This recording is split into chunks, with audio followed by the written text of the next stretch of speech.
नमस्कार, माझ्या सोलकढी थाट या चॅनलमध्ये तुमचं स्वागत आहे.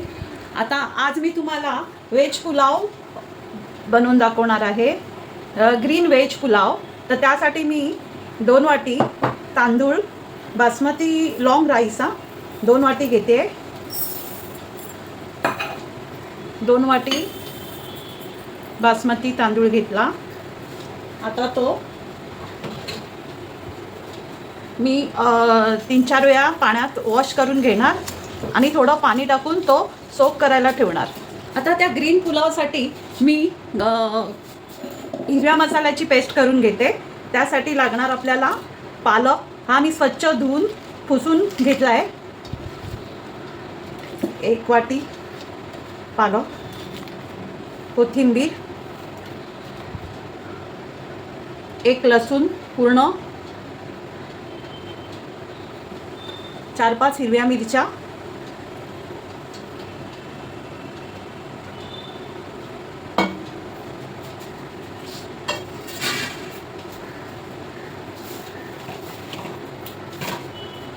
थोडंसं आलं,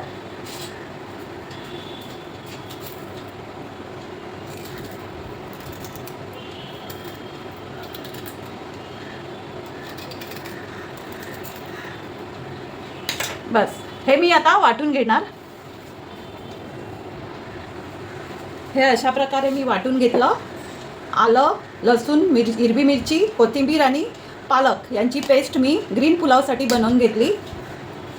आता पुलावला लागणाऱ्या भाज्या मी तुम्हाला इथे दाखवते. इथे मी कांदा बारीक कापून घेतलाय, बटाटा घेतलाय, ब्रोकोली घेतली आहे, गाजर घेतलाय, फरसबी घेतली आहे आणि वरून डेकोरेशनसाठी कोथिंबीर घेतली आहे आणि काजू घेतले आहेत. त्यामध्ये मी आता 2 ते 3 चमचे टेबलस्पून घी घालून घेते. आता कढई चांगली तापली आहे. त्यात मी जिरं टाकते. 1 चमचा जिरं. इथे मी 3 वेलची, 3 लवंगा, 4-5 मिरी आणि तमालपत्र आणि दालचिनी असे खडे मसाले घेतले.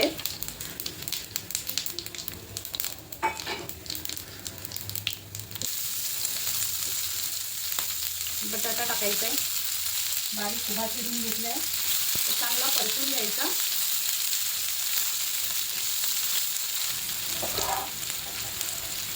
गाजर टाकायचं आहे, फरसबी टाकायची आहे,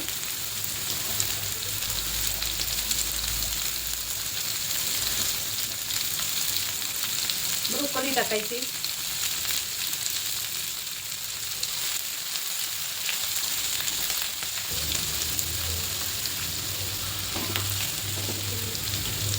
आता त्यात मटार टाकते.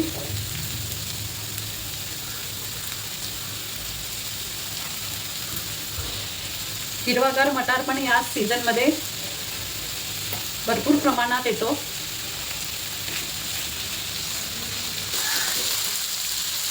भाज्या वाफण्यासाठी थोडा वेळ ठेवून देते. बघूया, भाज्या चांगल्या वाफल्या गेल्या आहेत. तर आता आपण त्यामध्ये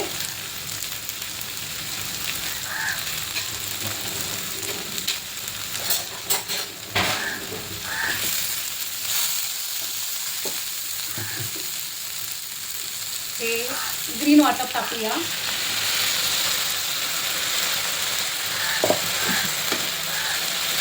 चांगलं परतून घेऊया.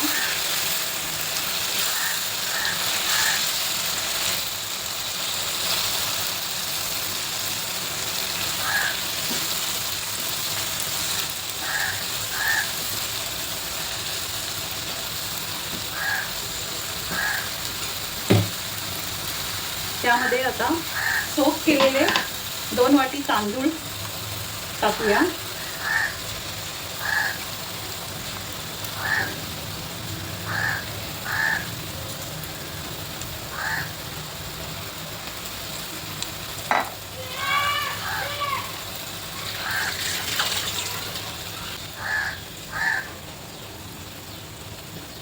त्यामध्ये चवीप्रमाणे मीठ टाकू.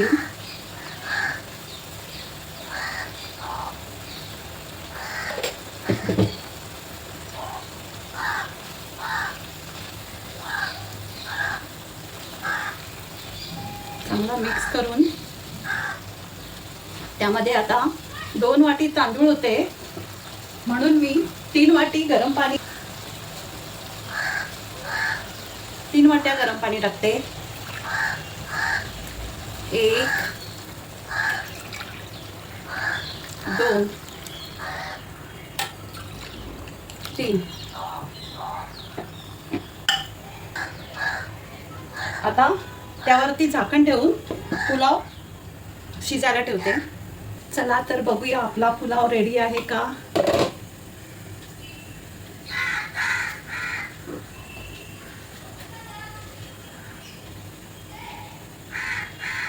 ह्या स्टेजला तुम्ही एक लिंबू पिळू शकता आंबट चव आणि आपला पुलाव फळफळीत होण्यासाठी.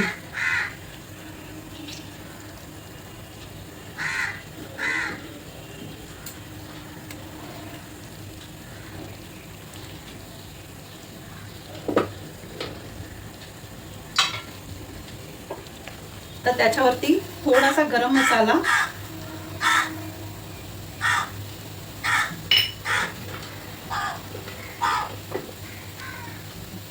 काजू टाकून घेते.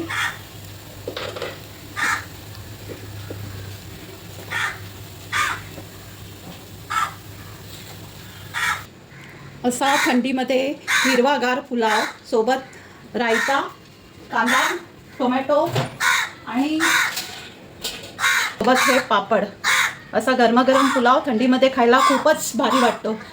तर तुम्हाला माझ्या अशाच नवीन नवीन रेसिपी आवडत असतील तर तुम्ही पण करून पहा आणि मला लाईक, शेअर आणि सबस्क्राईब करा. नवीन असाल तर सबस्क्राईब करा. पुन्हा भेटू एका नवीन रेसिपीसह. धन्यवाद.